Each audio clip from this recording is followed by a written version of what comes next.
Okay, so the first thing we have to do before we review is I have to lower the bar.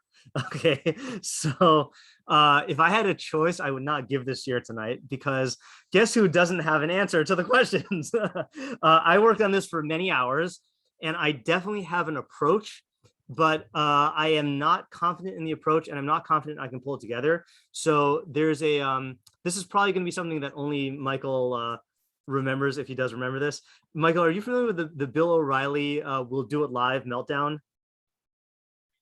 No, I know who Bill O'Reilly is. But okay, yeah. So there's after you guys can look it up. There's a Bill O'Reilly was like a right wing like pundit, and he had like this. He's this Irish guy, and he like I guess there was a problem. There's a problem with his teleprompter and they were trying to record it, but then they got into after the commercial break.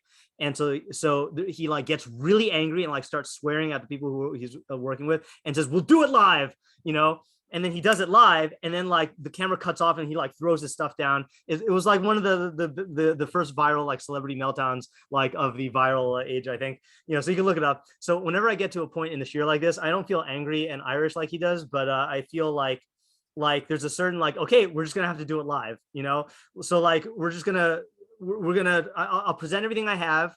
If it doesn't come together this year, it doesn't come together this year. Hopefully we'll have more years, but we're gonna try and make it work. Okay, so that's the lowered bar. Okay, so no one have any expectations unless your expectation is to like work out a puzzle, help me work out the puzzle. Okay, so let's do a quick review. Okay, I'm gonna not read everything we did last time because that was a lot, but I do want to read the Gemara inside just so we can get the lashon and get into the flow. So, Gemara, Megillah, Daf Yud Beis Amud Aleph. See if I can get it all on screen. Okay. Shalu Talmidav es Rabbi Shimon Bar Yochai. So, Rabbi Shimon Bar Yochai's students asked him, why were the enemies of Israel, meaning that's a euphemism for the Jews, why were the Jews of that generation, of the time of Mordechai and Esther, liable for annihilation? Okay, and that's at the hands of Haman. Amar Lahem, a legitimate question, because we assume that whenever there is a catastrophe that befalls the tzibor, then it's a result of our sins, and that's why we do tshuva. That's the whole institution of Hilchos Tanios. Okay, so that's how they knew that was the case. And the reason why he has to ask is because this is post Nevuah. There's no way to know, or at least plain shot. I mean, I'm sure there's midrashim that say that there's Nevuah floating around, but plain shot is that there no Nevi'im made a statement on why the Jews were liable at the time, so they just have to theorize. That's why they're discussing it. Okay, Amar Lahem, he said to them, Imratem, you guys tell me. Amrulo, they said to him, Russia, because they derived enjoyment from the meal of that Russia of Achashverosh. So then he challenges back, if so, only the Jews in Shushan should have been killed. The Jews in the rest of the world should not have been killed. Okay, so that was a fair objection. Amrulo, they said to him, and Morata, you tell me, or you tell us. Amr Lahem, he said, he says, because they bow down to the statue. So this is where we go into the whole, we went to the whole Daniel 2 and 3. So brief recap, Daniel chapter 2, Nevuchadnetzar has a dream. It's a statue with the head of gold, the arms and chest of silver, the flanks of brass, and the legs and feet of iron, or the legs of iron and the feet of iron and clay. Then a stone comes out from the mountain that is not hewn by human hands, crushes the feet, statue shatters, and then the stone fills the entire earth. Daniel explains to Nevuchadnezzar that this dream, God wants to inform him of what's going to happen at the end of days, and the dream, the symbolism is that it represents the statue is human kingship, and there are going to be 4 kingdoms. Golden head is Nebuchadnezzar and Bavel. After him will come a silver kingdom, which we know is Pras and Madai, that's Achashverosh time. Then comes brass, which is Alexander the Great and the Greek Empire. And then after that comes Edom, Rome, which started off as actual Rome and then split into the Christians and the Muslims. That's the iron and the clay, which don't mix. And then there will be a stone that's hewn not from human hands. That is the Melech HaMashiach, which is not brought about by human agency, is brought about by God. Smash the feet, meaning it'll come at the time during our presence, Galus in Edom. And smash the feet, smash the statue, no remnant will be left of human kingship. And then the kingship of the Mashiach will, which is really a proxy for the kingdom of Hashem, will grow and fill the entire earth. So Nebuchadnezzar is very happy that Daniel told him the spoiler, for the end of the story. And then he builds a golden statue. and then commands everyone to bow down to it, otherwise they'll be thrown into a furnace. Hanani, Mishael, and Azariah say, we won't bow down to your statue, and either God will save us, or if he doesn't, then we still won't worship your God and bow down to your statue. So he throws them in the fire. He gets astonished. There's a fourth guy walking around, and they're saved by a miracle. And then he says, "Blessed be the God of the Shadrach, Meshach, and Abednego," and he promotes them, and that's the end of the story. Okay, so he says, hold on. So that was Shimon Bar Yochai's answer, that they bow down to the statue, and that's why they were liable for destruction. So they said to him, was there favoritism in the matter? And Rashi explains that means ich zachu lenes. How could they have merited a miracle to be saved? Okay, so they said. So he said to them, Amar lahem, him lo asu ela lifnim, afakadosh baruch lo asa imahen ela lifnim. V'hainu dichsiv kilo ina milibo. So they only acted outwardly, which Rashi says out of fear. So too, HaKadosh Baruch Hu only acted outwardly, meaning he acted like he was going to destroy them, but he didn't actually destroy them. And then he, as the pasuk says in Eicha, because he does not afflict from his heart and grieve the sons of man. And I was trying to look for like shot in that. Maharsha said that it means that that since the people didn't sin from their heart, they just sinned in action. So too, God only like acted like he's going to destroy them. Okay, so that's what we have to figure out. Okay, so our questions were, number one, and this was, I think, in the order that we asked them, or maybe in the order of the Gemara. What was the students' Hava Amina? Okay, meaning they gave this answer. They thought that it was because the Jews were deriving enjoyment from the suit of Achashverosh. But first of all, the refutation is pretty simple. You know, these were intelligent students. So, like, what were they thinking? And also, why does the Gemara need to record it? I mean, I didn't say this last time, I don't think, but you know, how do we know how the first base of Mikdash was destroyed, or why it was destroyed? Because the Nevi'im said. How do we know how the second base of Mikdash was destroyed? We don't know for sure, but the Chazal theorized. So I'm sure there were many like discussions about it, but does the Gemara really record every single like wrong answer? No. So why does the Gemara record this answer here? Okay, that's question one. Question two, what was the chait of bowing down to the statue in the days of Nevuchadnetzar? Like, you know, all we have here is that they bow down to the statue, and Rashi says it was out of fear. But what was like the nature of that chait? What does it reflect? What was so bad about it? You know, if it was full-fledged avodah zarah, we would understand what was bad about it. But if it wasn't, it was only out of fear. You know, what's the significance? Three, if that were the chait, weren't most of the Jews dead? Okay, so I found out the actual timeline, at least according to the Al-Sheikh, okay, who talks about this a lot. He says, the Al-Sheikh says, he actually says it the way that I asked the question. Let me see if I can find it really quickly.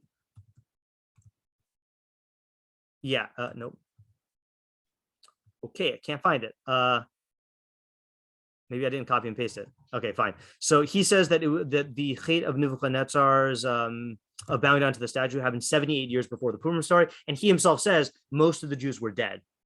Okay, so so if that's the case, if this happened so long ago, why would all of world Jewry in the time of Mordechai and Esther be liable for destruction because of something that happened 78 years before that? Okay. Can I add one question?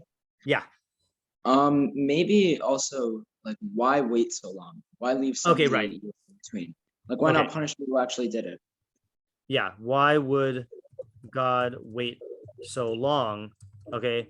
Why not punish, or punish, right, the people who actually did this, the chait? Okay, that's a good question, right? We know God is Erech Apayim, but come on, that long, you know, like Erech Apayim is good when you give the person time to do tshuva, but if you let them all die and then you know, I was trying to think of an example, and it's like even with a fake out punishment, like let's say I was going over this with one of the students I was tutoring, and I said, like, let's say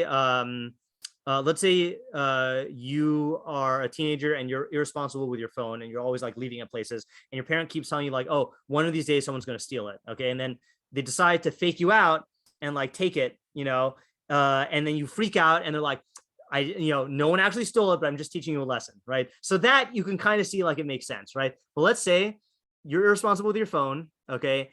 And like they pretend to steal it. Oh, sorry. They don't pretend to steal it. You're responsible with your phone. Okay. And that's a chait.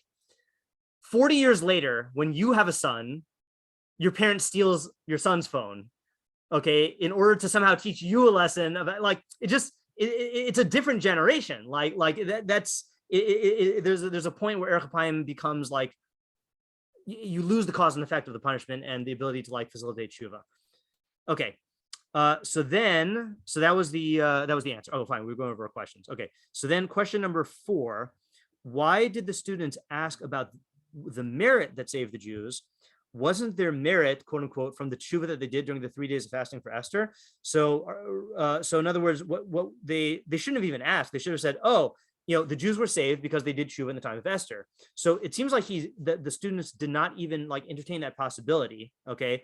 Instead, they assumed that there was some sort of like other zuchus, and that assumption is confirmed by Shimon Bar Yochai, who says that I think we actually move this question here. Let's move this question here. So then similarly, we wrote our default assumption would be that if the Jews were saved, then some teshuva would have taken place, but that's not what Shimon Bar Yochai assumes. Apparently, he would prefer to say that the punishment was somehow not real than to say that it was real and the Jews did teshuva. What led him to assume this? In other words, he doesn't say, oh, why were they saved? Because they did teshuva. He says they were saved because they only sinned outwardly, so God only acted outwardly. It's just a weird answer here, and everyone's like avoiding the issue of them doing teshuva of the during the Tainus. Then our question, to me, this was the main question, but if God was never actually going to destroy us, so then what's the whole holiday about? Aren't we commemorating a real salvation and not a fake salvation? And we say this in Al HaNisim, like that we describe the whole plot that Haman was going to kill every man, woman, and child, and then God saved us, so we wouldn't say that if it weren't actually true. So how do we reconcile this with that?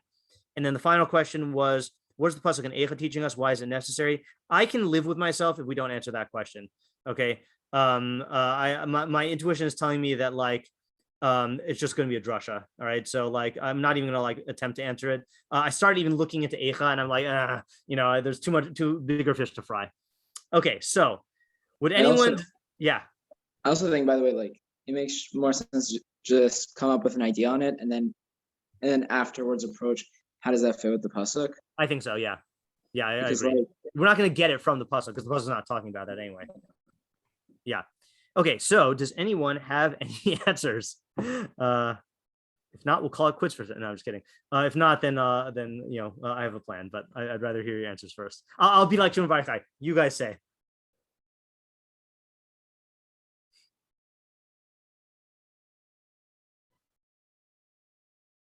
I mean, maybe an answer to, I'm just I don't know, I'm leaving in so many question marks. In that's fine. That's fine. We're not going to answer all of them in one shot. Yeah. Maybe the reason why they were able to be punished later is because there's a culture of it at that point. Okay, good. That seems to be the only reason why you could say it's the same chait even, right? Yeah. Because you could say that those ideas were transmitted in the same, to their children because they had the same philosophy. Whatever that philosophy was. Okay, good. By the way, I just realized we forgot. I'm going to restate what you said, but I just realized we forgot a question. Hold on a second. Why did they? Yeah. What was that chait? Okay, fine.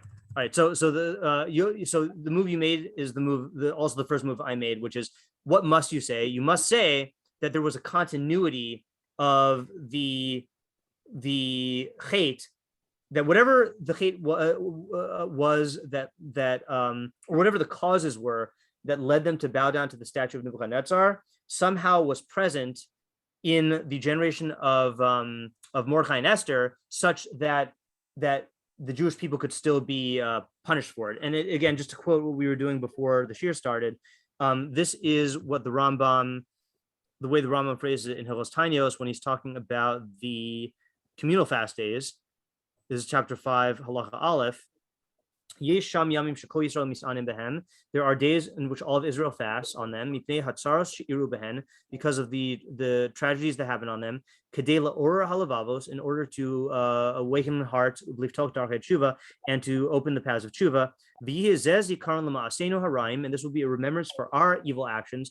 U'ma'aseh avosenu shahaya ka'ma'asenu ata, and the actions of our fathers, which are like our actions now, ad shagaram lehem volanu osanataros, to the point where it caused for them and for us these this turmoil. Okay, so a similar situation here, that it was a common, culture or a common hate that lasted through the generation, through the 78 years. Okay, that's a good first step. Yeah, Aaron? For question 5, for why Yeah. Rabbi Bar Yochai wants to say this thing about the punishment not being about the punishment not being real. Yeah. Not really a full answer, but it kind of accords a little more with that bit in the Megillah where Mordechai is telling Esther that, like, if you don't save us, then somebody else will come along and save us, because, like, Right. it's going to happen no matter what. And Right. so when you frame the punishment the way that Rabbi Shimon Bar Yochai is, that, like, that God is just setting it up to look like this, but God's going to knock it down eventually. That Right. kind of works a little more with what Mordechai. Okay, that's actually a good observation. I had not thought of that. So what Oren is saying is that even the Megillah itself, so this is sketchy in the midrash, okay? But the Megillah itself, Mordechai says that help will come from another place, and you and your father's house will perish, meaning that even Mordechai was convinced that they wouldn't actually get destroyed. Okay, now you could object to that point by saying that the reason what's plain shot and why Mordechai was convinced that some salvation would come about somehow. Like, what led him to believe that? He didn't have nevuah.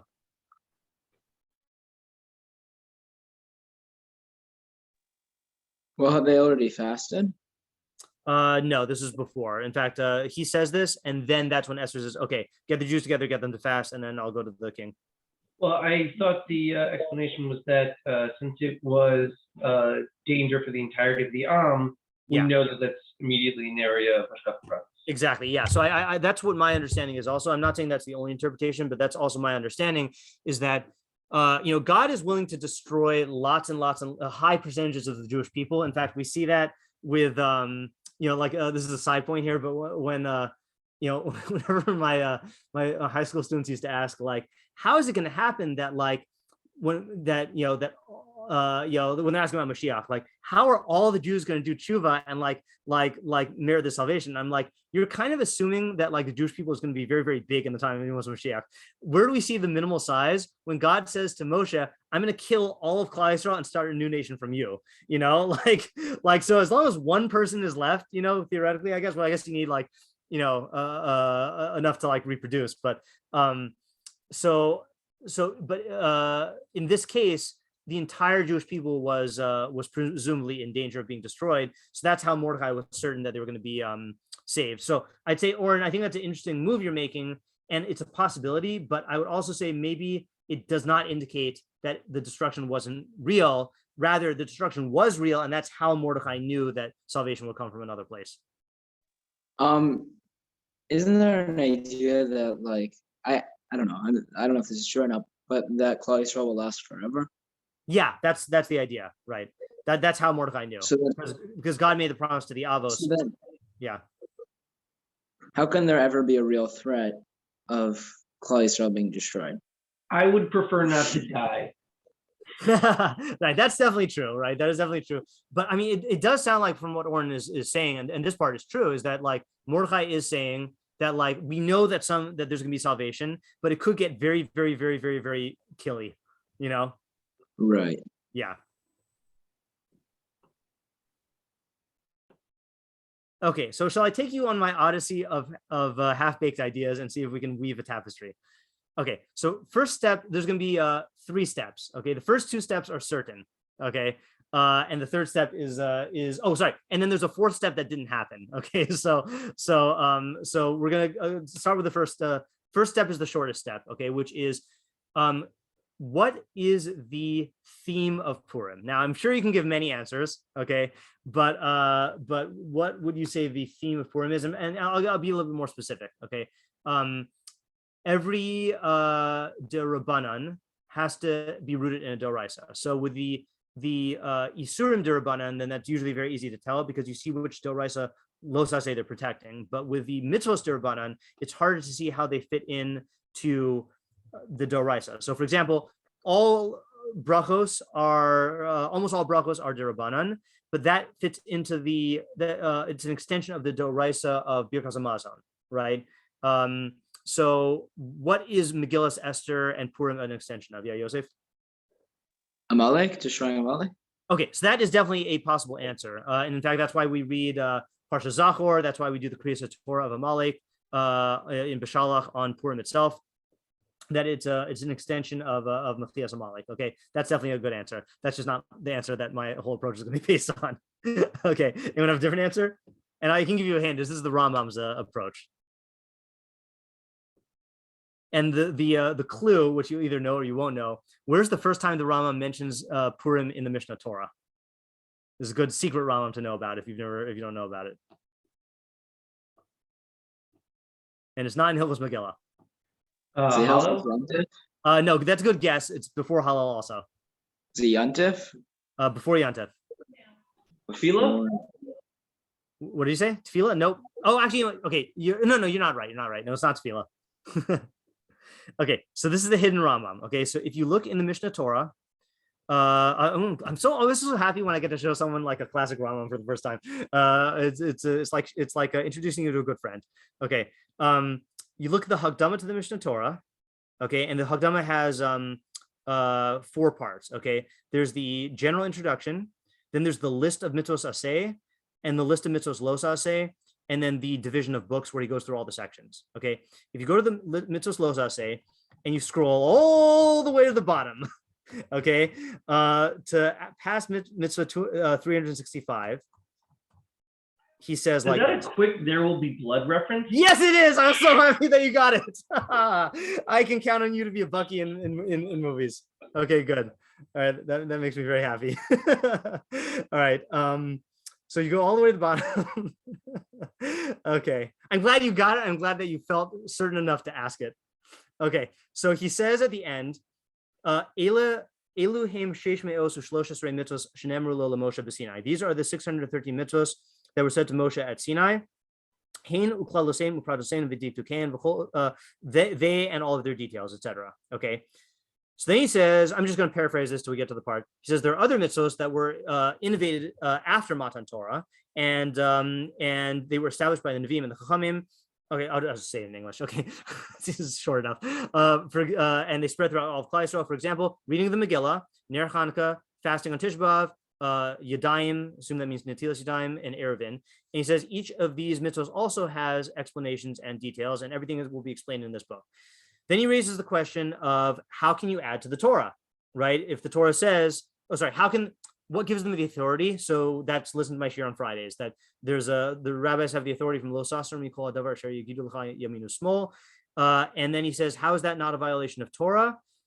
Because they don't claim that God commanded us to read the Megillah. Okay, he says, "Shari lo amru shakadosh baruch hu tziva lasos eruv o likros Megillah ba'onasa." They didn't say that God commanded us to read, to make an eruv or to read the Megillah in its time. The ilo amru kain, if they did say that, hayum mosifim ala Torah, they would be adding to the Torah. Okay, now he says, he gives an explanation of what the whole purpose of reading the Megillah is. Okay, and Purim as a mashal, meaning as an example of what the Rabbanan were doing. Ella kach anu ormim. Rather, this is what we say. Shahanavim im Beis Din, that the prophets at the time with Beis Din, this is talking about the Anshe Knesset Hagdola, presumably, Tiknu v'tzivu likros hamagila ba'onasa, or really maybe whoever was around at the time of Esther, Tiknu v'tzivu likros hamagila ba'onasa. They enacted and commanded us to read Megillah in its time. Now here's the theme: Kedei lahazkir shvacho shel Kadosh Baruch Hu, to recount the praises of God, to recall the praises of God, uteshuos she'azalanu, and the salvations that He did for us. V'haya karov l'shava'enu, and He was close to our outcry, meaning that when we call out, then He answered us. Kedei levarchu ul'halo, and we do this in order to bless God and to praise Him. Ukedei lahodia l'doros habayim, and to teach the future generations, she'emes ma shehivtichanu b'Torah, that it is true what was promised in the Torah, that when it says umi goy gadol asher lo elokim krovim elav, who is a great God who's a nation who has a God, who is a great nation who has a God who is close to him whenever he calls. That's how all the rabbinic mitzvos work. So he says the theme of of reading the Megillah and really all of Purim, because all of Purim is coming from the Megillah, is to recall the praises of God, and to mention that he was close to us when we called out to him in order to bless him and praise him, and to make known to future generations that what the Torah said is true when it says that we are a great nation that that God is close to whenever we call out to him. Okay, that's the theme of Purim. Okay, that's step one. Okay, any questions on that? Okay, that much is certain. All right, now forget about that temporarily. And what we're going to do is we are going to look at the Abravanel's commentary on Daniel chapter 3 in order to understand what was the hate of bowing down to Nevuchadnezzar's idol. Okay, and I hope you don't mind. I don't know how accustomed all of you are to. Is anyone on a? Okay, let me just ask this question: if we ended at like 8:15 or like 8:30, would that be a problem for anyone? Because if you have to go early, I can end it early. I would have to go at like 8:10 at the latest. 8:10. Okay, fine. All right. So then I will not read the whole thing. Okay, because the Abravanel can be quite long-winded. Okay, so I'll try to paraphrase. So he raises 4 questions on the actions on this whole episode of the bowing down. Okay, so he says like this: Rishona, Roy Sheneda, Ma Ra Nevuchadnezzar al Kacha Lasos Tselem Zahav Lavo Lishakvos Lo Kul Mai Vlishanaya. Why did Nevuchadnezzar? In fact, I'm just going to read this in English as I go on. Okay, I'll just hover over it. So what did Nebuchadnezzar see that he made this golden statue to make everyone bow down to it? He made all nations bow down to it. Oh, we got some Dinsmore action here. Well, let me just see if it's the SWAT team. Just 1 second. No, it's just an ambulance. Okay. All right. Anyway, all right. No excitement for tonight. Yeah, we'll just have to get all excitement from the ideas. Okay. So why did he do this? Okay, why did he build the statue? If it was for honoring his God, it would have been proper for the pasuk to mention it. Because a statue is not worshipped because of its own sake. Okay, in other words, back then, no one worshipped statues thinking that the statue was a god. They always made the statues as a way to honor the god or channel the god. He says, yeah, that's what he says. He says, because the service in truth was for a god or for a star or for an angel, that the statue was made in the likeness of and was named after in order to bring down its spirituality. So why did he command the worship of the statue? And the pasuk doesn't mention anything about who the statue was made for. Okay, so that's question number 1. Okay, then he says, it's question number 2. And if one were to say that the statue was made in his likeness, in his image of Nevuchadnezzar, in order that they worship him as a god, okay, which is what Chazal say, that Chazal say that Nevuchadnezzar was one of the guys who made himself into a god, along with Paro, Haman, I forgot who else, okay. So if that were the case, then it would also be proper for the pasuk to mention it. He says because neither of these two opinions, meaning that he made it for a god or that he made himself into a god, there's no reference in the pasuk at all. Okay. Sorry. There's no connection. There would be no connection with the dream in the previous parak. Okay. So in other words, Abravanel is assuming that there's a continuity of narrative here because he dreamed about a statue and then he made a statue, and whether or not the statue was made for another god or made for himself as God, that has nothing to do with the dream. Okay, so question number 3, he says, and this one I actually want to read inside. Okay, Roy Ladas Gamkein, we should also figure out Hanani Mishal Vazaria Mahigi Alem Limrod Pia Melech Velavor Mitzvaso Bedavar Shelo Haya Botzad Avodazara. So he says, why would Hanani Mishal and Azariah give their lives to violate the word of the king in something that has no avodah zarah? Okay, he says, because every day, I'll read it in English, every day we bow down before kings and before the flag, the banner that has the signs on it. And he says this statue of Nebuchadnezzar was no more than that. So it's not usher to bow down to a out of respect for a king. So he's basically saying, okay, the statue was not an idol. And it was not, Nebuchadnezzar was not making himself into a god. So they were just bowing down out of respect for a king. Why would they risk their lives for that? And he proves it by quoting this weird Gemara in Pesachim, Nun Gimel Amud Beis. It says, Ma Ra'u Hanani Mishael Azariah Shemasru Atzman Latoch Kipshana Eish. What did Hanani Mishael and Azariah see that they threw themselves into the oven? of fire. Nasu kal v'chomer mitzfardiim.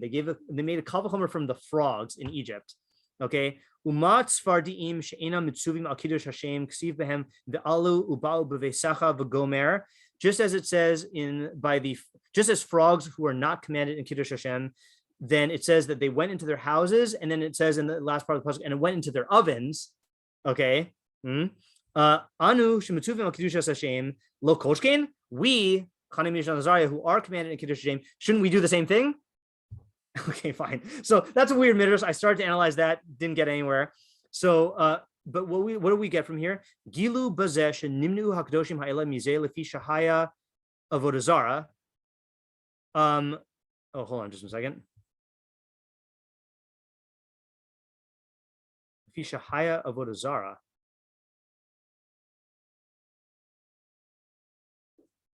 Am I misreading the question?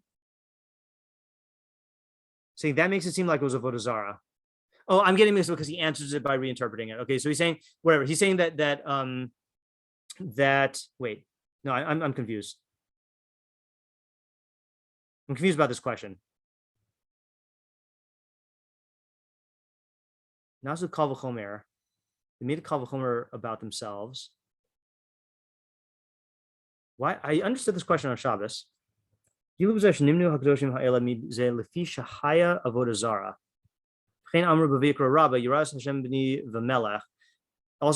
Bamidbar Rabbah from Mishlei, fear Hashem, my son, and the king.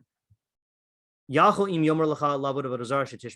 think that if the king tells you to worship avodah zarah, you should listen to him. As it says, Yiras Hashem b'ni. See, I thought his question was, okay, I'm confused. So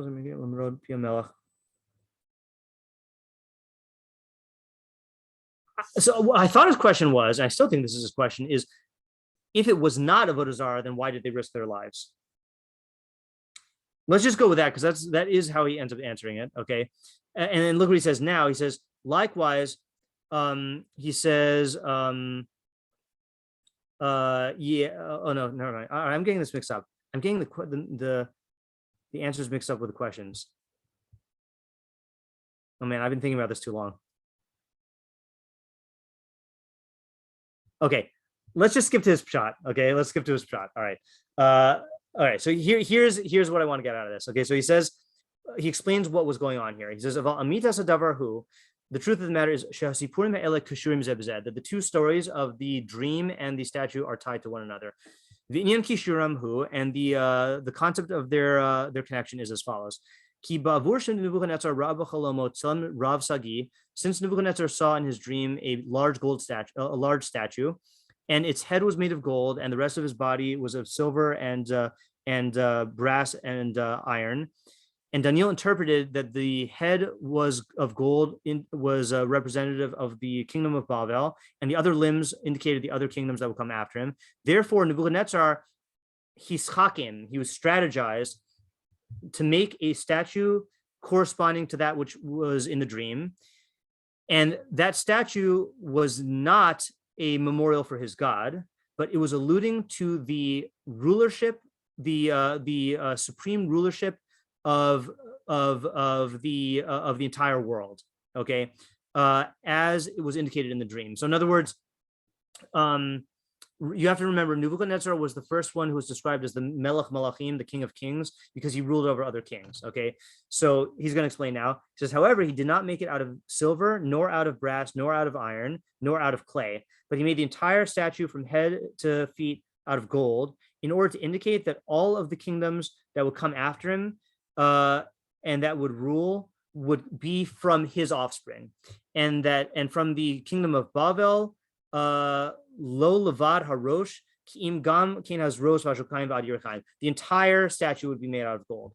Therefore, okay, so how did he think this was going to happen? So he says, therefore, he commanded to gather all of the nations and the tongues in all of his kingdom, and that all of them would fall and bow down in front of the statue in order to symbolize their submission and their devotion to his dominion for all the days of the earth. Okay, so in other words, this was a political demonstration where he's having everyone in the kingdom demonstrate eternal loyalty to the kingdom of Nevuchadnezzar and his dynasty. Okay, very like Kim Jong, the Kim family, you know, like it's going to be a dynasty that's going to rule North Korea forever, and everyone has to bow down to it and acknowledge it. And then he says that the music that was playing during that time was also of the same theme, just like we see with the coronation of a king. And he says that all of the kings of the earth should accept upon themselves the kingship of Bavel and should establish it upon their offspring, the kingship of Bavel from the offspring of Nebuchadnezzar, like the days of the heavens over the earth. And then he says, and this is the interesting thing, Ki chashav oso Russia shahayu kol hacholomus holchim achar peh. That Russia thought that all dreams go based on the mouth, meaning that the way that you interpret the dream will affect how it plays out. So he thought, he says, and that if all human beings are like on your side, then God will be on your side. So this is the punchline, that he wanted to negate God's decree that there are going to be these 4 kingdoms, and also the 5th kingdom. So he wanted to basically, through getting everyone to pledge allegiance to him, override the decree of heaven. Okay, yeah, Yosef? Didn't Abravanel say before that it was that he would show that all the other ones would come from him? Like, which way are we going on that? Because is it that his is going to last forever, or is it that all the other ones are going to come from his? No. So that instead of having other kings from other kingdoms ruling after him, there's going to be kings after him from his own offspring, which are part of Malchus Bavel, and Malchus Bavel will last forever. Gotcha. Okay, fine. Yeah. Sorry if I was unclear on that. Okay. So then he also says, he gives another possibility, which is equally, possible given back then. He says, or that was a matter of a tilsam, okay, which you'll recognize from the word talisman. Okay, the English word talisman comes from the Arabic word tilsam, which is like a magical charm. So in other words, it's also possible that he made the statue as like a magical thing, and that's why he had them bow down to it. And the goal was the same, though, is to make his kingdom last forever. Okay, I'm just going to mute you there. And he says, the Rambam says that this is what kings would do, is they would make these statues to try to summon down the powers of heaven in order to have effects on earth. Okay, he brings proofs for that. Okay, so now this changes why Hanani, Mishael, and Azariah didn't bow down to him. Okay, so he's learning that it's not because the statue was avodah zarah. Okay, so before we read the Abravanel's answer, so why would Hanani, Mishael, and Azariah not bow down to him?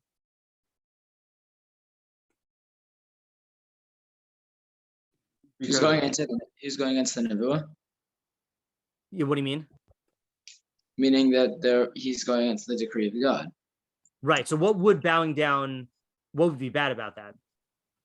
Is that you're going against the ideas of Nevuah. I mean, yeah, I think that's it, right? So let's see how he says it. He says, "Lo ratu they didn't want to bow down.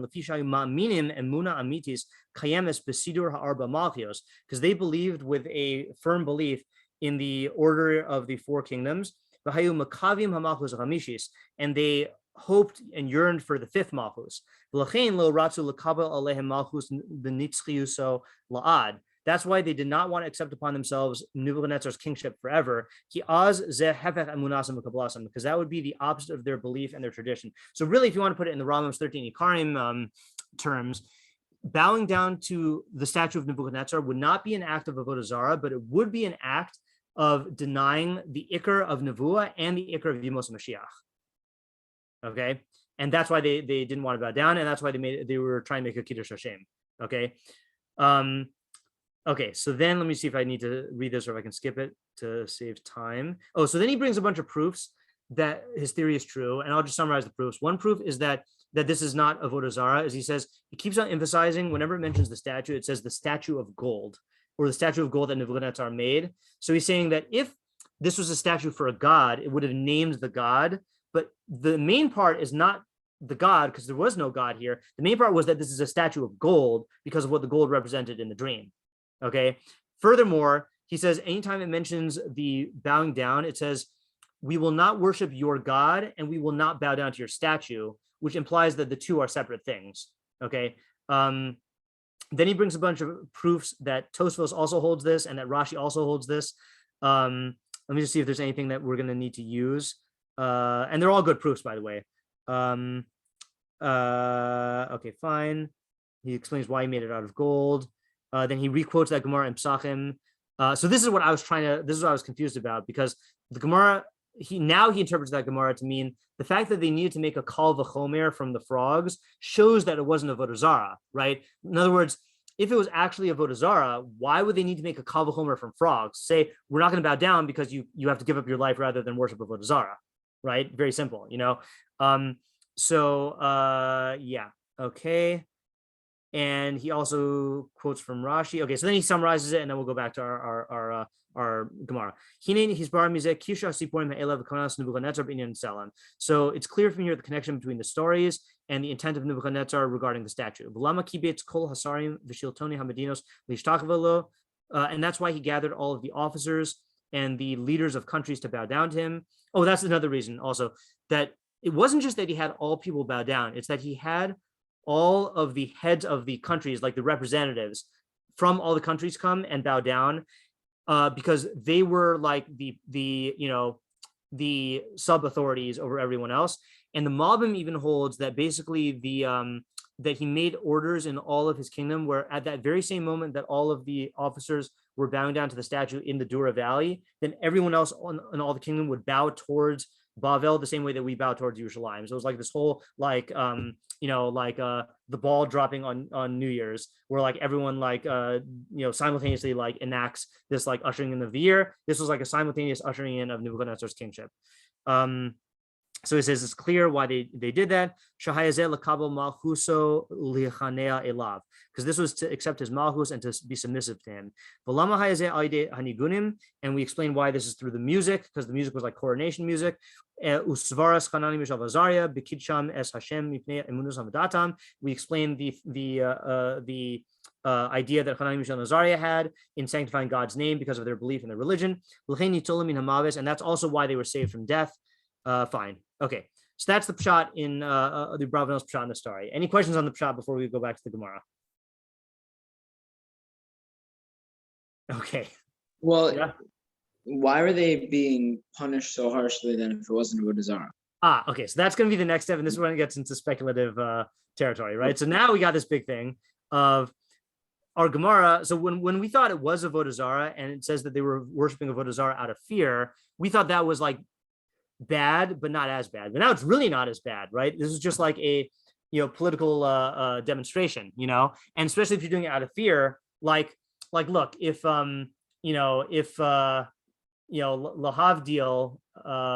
in the way that, well, actually I don't know who's worse, whatever, lahavdil, if Hitler, if a Nazi makes you say Heil Hitler, like, or be killed, like, it's not it's not a crazy thing to just act as though you're like acknowledging the 1,000-year reign of the Third Reich. I mean, I don't know luckily like what the issues are there. So now we get back to our Gemara. So the question is like, what was so bad about what they did, and can we go? Can we develop Yosef's first move, which is to say that there's a continuity of the suit of Achashverosh and the bowing down to the statue of Nevuchadnezzar. This is where my certainty ends and the speculation begins. Maybe I don't know, but it seems like they were not being like philosophers, like they were not like distinguishing between like right and wrong, just what will let us live and what won't. Okay, that is definitely true.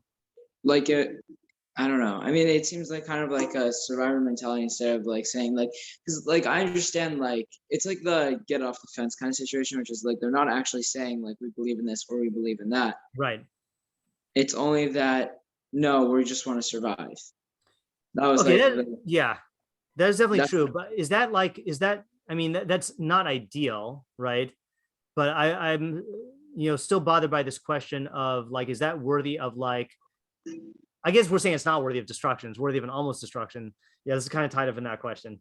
What is the almost? Yeah, I think that's the other main question. Which is that what is the almost destruction? Okay, so I that's the question I can't answer. Okay, but let me share with you my theory that I'm going to try to develop here, and then I'll have all my cards on the table, and then we could either like succeed or fail here. Okay, so here's my theory. All right, that the sin of in the time of Nevuchadnezzar was basically the people lacking. It's not that they lacked conviction in the nevuah, but it's that they allowed it's kind of like what you were saying. They allowed their fear of human power to override their conviction in God's nevuah. In the nevuah. In other words, to them, they would rather like do an action which is a chil hashem, which basically like is a public declaration of the fact that like Klal Yisrael is not going to ever be redeemed, and God is not close to us, and there's not going to be any Mashiach. And that was a chil hashem. In fact, there's I don't remember which commentary I saw this in, but if you look at the reaction of Nevuchadnezzar, so he says, let me just get this up. I should have gotten it earlier. How does he react when Hanani, Mishael, and Azariah refuse to bow down and they get saved? So he's happy, and he says it's a kiddush Hashem, but which shame does he say is a kiddush of? So he says, Ane Nevuchadnezzar v'amar berich elokahon di Shadrach, Meshach v'Abednego. Blessed is the God of Shadrach, Meshach, and Abednego. He does not say blessed is the God of Israel. Okay, so in other words, the fact that they were the only Jews who actually like demonstrated their belief in God and they got miraculously saved, it causes him to kind of like treat those three guys as, oh, this is their personal God. And I'm acknowledging the superiority of that God, but it was a missed opportunity for a Kiddush Hashem, and it was a big Chil Hashem because it was, all the Jews are still repudiating the Nevuah in the dream, and we see that Nebuchadnezzar is kind of prone to this because when Daniel interprets his dream, he makes Daniel into a god. So he's very, very keen on the whole like personalizing God thing, So that was really their hate, is that they allowed their fear of human power to override their living based on the conviction in God's closeness to them. Okay, so what does that have to do with the suit of Achashverosh? So here's the move I want to make, which is very speculative, is I want to say that that culture persisted. Okay, the culture of the Jews that they had given up a certain degree of hope and conviction in Nevuah, and had basically resigned themselves to being subordinate to the reigning king and to his culture and to his power. That lasted through Galus Bavel into the Persian and Median Empire. And when they partook of Achashverosh's Suda, it wasn't just like free samples at Costco. It was like the fact that they partook in that Suda was an act of showing the supremacy of Malchus Achashverosh. Okay, and you could quote a midrash that supports this. Okay, what midrash supports the fact that the party of Achashverosh and Shushan was associated with like denying the Nevuah? I think it's like a well-known midrash. The thing that the Seuda was made to celebrate the fact that the Jews hadn't gone back. Exactly, right? So I'm sure there's probably multiple versions of the midrash. I'm just pulling out the midrash Rabbah version here. So this is on the the kelim shonim that they drank out of different vessels. Then that's when we changed into echotrope to reflect this midrash, which says so Shmuel Rabbi Nachman says it means vessels which were destroyed, a kelim which are mikalim, those which destroyed those who use them, and they were diverse, different from other vessels in respect of harm. So it says, what caused Belshazzar to be utterly destroyed? Belshazzar was the last king of Bavel, and that's in the actual psukim where he took out the vessels of the base of Mikdash. It says, so what caused him to be destroyed? Was it not his using the vessels of the temple? For so it is written in Daniel 5:2, Belshazzar, while he tasted the wine, commanded to bring the golden and silver vessels which Nebuchadnezzar his father had taken out of the temple which was in Jerusalem. And what follows? On that very night, Belshazzar, the Chaldean king, was slain. So, and the midrash says that Achashverosh did the same thing with those kelim. So so in other words, it partakes of the same chait that the Jews were like, basically, whatever their beliefs were, they were acting as though nevuah is not true, and the malchus basar v'dam of Bavel or of Achashverosh is going to last forever, and we're not going to be redeemed. And that's why I started with that Rambam, that the whole theme of Purim is showing that if we do turn to God in a time of tzara, then God will redeem us, and that God doesn't forget his people. So like this was a major chait for the entire like that undermine like one of the fundamental identities of the Jewish people that is expressed in that pasuk in Devarim. Yeah, Yosef. But how is it out of Yura then? It's out of Yura. That's exactly the point. Is that it's out. Who should they have been afraid of? They should have been afraid of Hashem, right? But instead they were afraid of Nevuchadnetzar, or they were afraid of Achashverosh. Gotcha. Fine. Yeah. Right. Yeah. So that's what I got. So let's just see which questions this answers and which questions still remain, okay? And which questions we need to polish more. So what was their havmina? Okay, so now this explains their havmina, that really the Shimon Bar Yochai and his students were not far off. They both were saying that the chait was a giving in to the belief in the supremacy of the human malchus. But Shimon Bar Yochai's students assumed that the chait stemmed from the expression of it in that generation, and Shimon Bar Yochai himself said, no, it started in the time of Nevuchadnezzar, and the one in the generation was just like leftovers of it. Okay, so they in other words, they weren't completely far off base. They really got the same chait. It was just a different expression of it and a later expression of it. So that answers that question. Okay, I think. What was the chait of bowing down to the statue in the days of Nebuchadnezzar? So that is the main move that I'm trying to make here, is that it was showing belief in denial. It was demonstrating denial of Nevuah, which is and denial of Mashiach, which is a big chil Hashem, and giving into fear of the Malchus Basar V'Dam. If that was the chait, weren't most of the Jews dead? So the answer is yeah, most of the Jews were dead, but the Jews in the present partook of the same chait.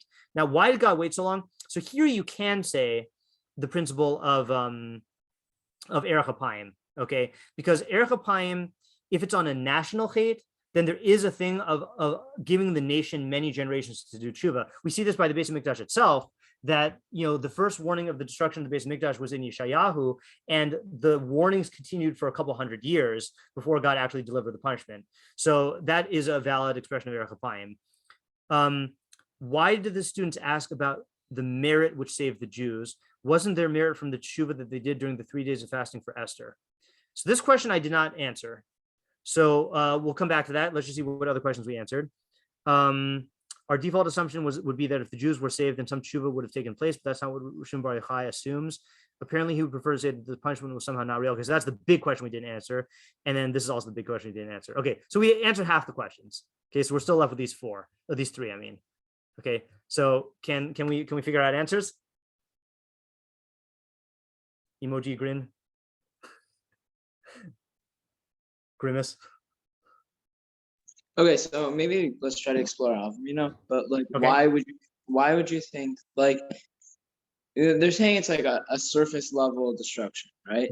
Right. Well, what's the alternative, right? Is that it's gonna be an Right. actual destruction. Right. So how can you say that there's ever a like complete destruction, right? Didn't we even say before? Right, but I think we answered though by saying that God would have found some way to preserve an element of the Jewish people, like a remnant, but he would have destroyed like the vast majority of the Jews.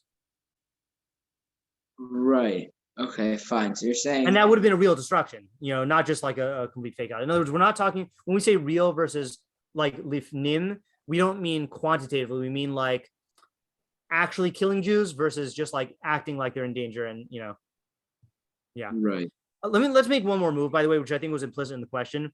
You can't take this midrash literally, right? Like, I mean, I think you can't. I would rather, look, the Maharsha does take it literally, okay? But I'll read the Maharsha's answer because at least that's a Chacham who answers it. But I'll explain why I disagree. Maharsha says, "Avakadosh Baruch Hu asa imam lifnim." Okay, Rotzalomar shehem lo asu rak kain rak mi yiras hariga. So they only acted out of fear of being killed. Kumufurish, the Sefer Daniel, like it says explicitly in Daniel.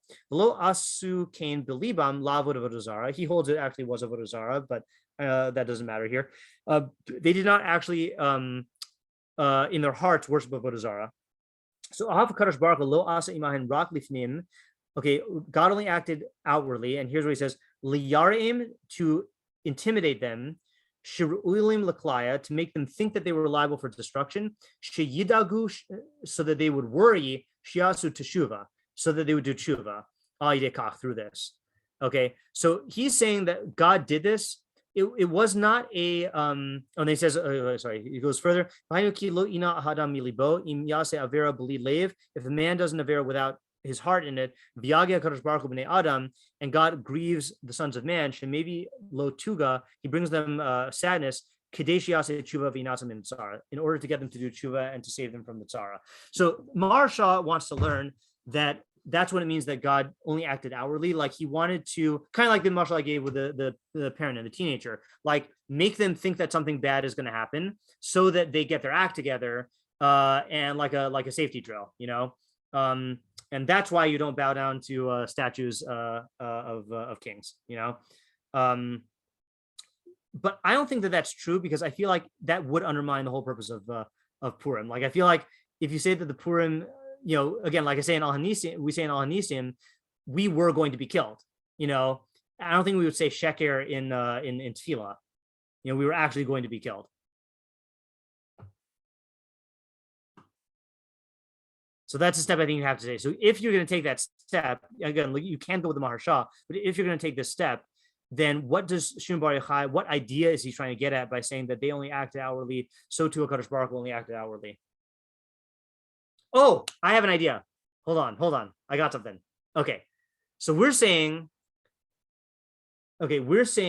that the mistake that people made was they were, I like you, Yosef, that you invoked the how long are you going to sit on the fence? They were sitting on the fence. On the one hand, they believed in Nevuah.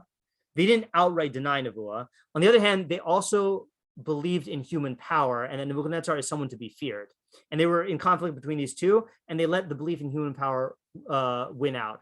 So what is the mida keneged mida of this punishment? God is saying, yeah? Okay, God is saying, you are afraid of human power. I'm going to show you human power. Haman's going to kill all of you. Okay, in other words, that is a style of mida keneged mida where the people have a certain distortion, and God like ramps up that distortion to make them realize like to get off the fence, basically, you know. Like, I mean, there are many examples of this, but the first one that comes to my mind is like with the Slav, with the quail, that they're complaining about the meat, and you guys like, oh yeah, you want meat?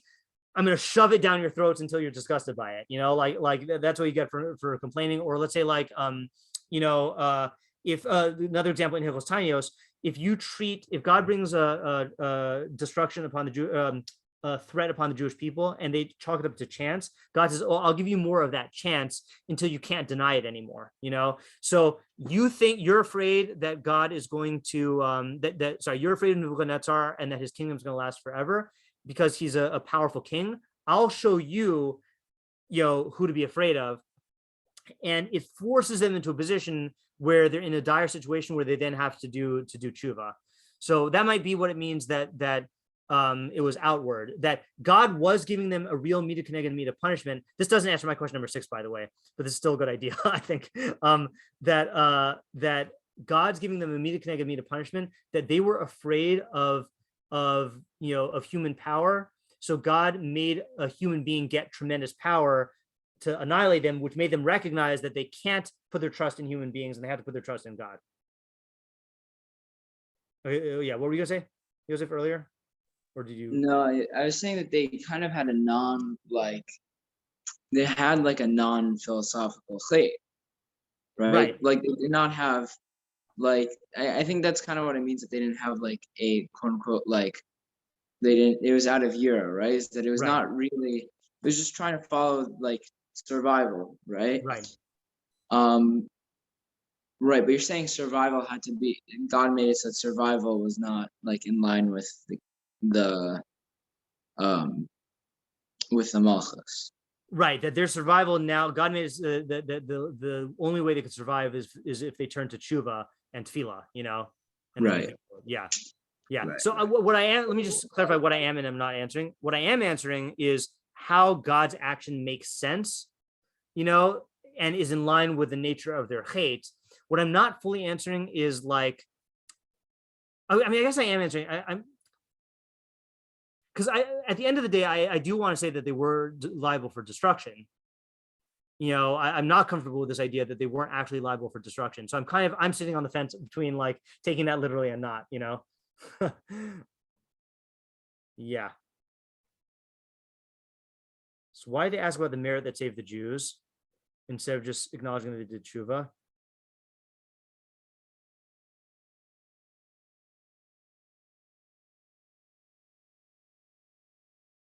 And why does Shimon Bar Yochai make this move? Well, Shimon Bar Yochai makes this move because of the way that we're learning the pshat of the story.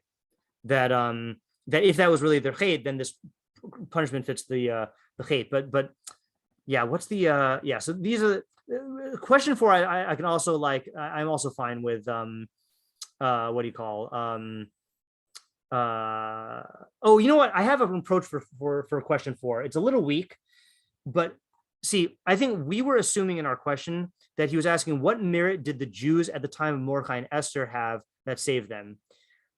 Could you learn it that the students were asking what merit did the original Jews at the time of Nevuchadnetzar have that made them worthy of getting this miracle done to the later generation? In other words, that the merit is not, we're not looking at the generation of Mordechai and Esther were not the ones that started the hate.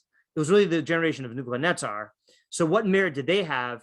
And that's why he answers the merit was that it wasn't a full-fledged denial of Nevuah. It was only an outward denial of Nevuah caving to human pressure. I think that works for 4. But I'm still not satisfied with the upshot here. So the good news is that I think we did make progress. Okay, but the other good news is we now have something to think about on Purim. Okay, because there wasn't going to be anything to think about.